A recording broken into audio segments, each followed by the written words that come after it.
Indeed, speak to you later. Now, stories from the Bible have been passed on for thousands of years, but it seems that some of today's generation may not have been paying attention. No, children who are aged between 8 and 15 were interviewed online to find out the depth of their religious knowledge. More than 800 youngsters took part in the survey. 29% of them did not identify the Nativity as a story from the Bible. 20% of them didn't realise that that's where the story of Noah's Ark comes from. And 9% incorrectly identified Greek mythology figures, King Midas and Icarus, as appearing in the Bible. So do we need to make more effort to keep those stories alive? Joining us now to discuss this, Rachel Rounds from the Bible Society, who I suspect says that we do, and Andrew Copson, who's from the British Humanist Association. And I presume, Andrew, that you are quite happy that those survey results were perhaps surprising to some people. Well, in a way, unhappy, of course. I don't want to defend ignorance. I think that people should know about human culture and history and every aspect of it. But I think actually some of those figures were very high. I think more children than I expected actually knew about Bible stories and correctly identified them.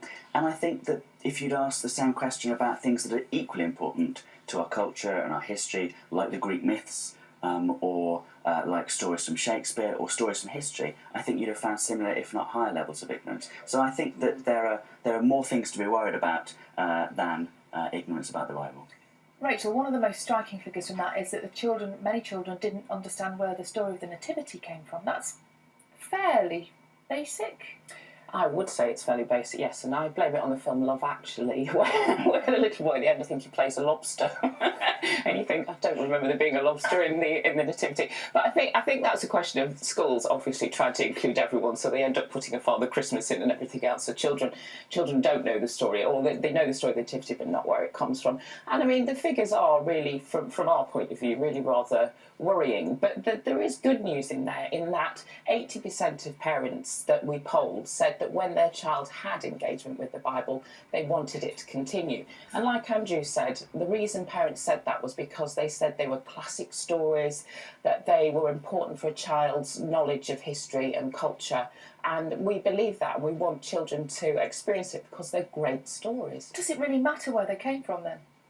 Yes, I think it does matter. It matters because it would be very strange to take them out of their context, and it's important to know that the Old Testament is part of the history of the Jewish nation, and to know about Jesus, whether or not you believe that he was the Son of God, it's important to know as part of your history and your culture. It's like saying, okay, there's this story called Hamlet, but we won't bother saying it's Shakespeare. I mean, it just wouldn't make sense. We are more multicultural perhaps now, Andrew, than ever before, but fundamentally it is a Christian nation, I suppose.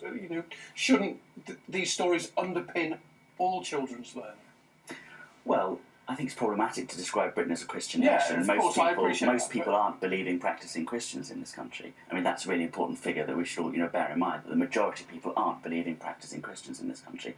I think that between your two questions, you really put your finger on something important, which is that today we have access to a huge range of fascinating stories from cultures all across the world, from, civilizations older and, for me, more interesting than the civilization that the Bible represents, from China or from India or whatever. Those stories, I think, some of them can actually be much better, much more interesting, much more useful moral instruction, much more beautiful than many Bible stories. So I think we wouldn't want to restrict ourselves, would we? So it's about the story rather than where the story comes from. The stories are important. I mean, for a Christian or for someone who sees the Bible as essentially a religious document, it's always going to be the most important book. But I think for most people, what's going to be important about the stories in it is either the moral message or the beauty of it, and I think there are more beautiful and more moral stories from other sources. But don't you think Rachel makes quite a strong point that children should know where that story is from, just as a historical fact? It's a really important question about what children should and shouldn't know. Now, there are lots of things that I know now that I didn't know when I was a child, and I can't think that we should prioritise and exceptionalise the Bible so much that we were to say this is what children should really know.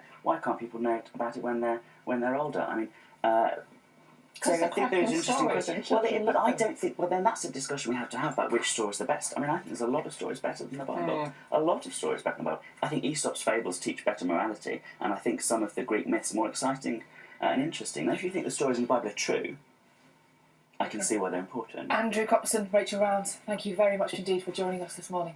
Thank you. Now, aside from the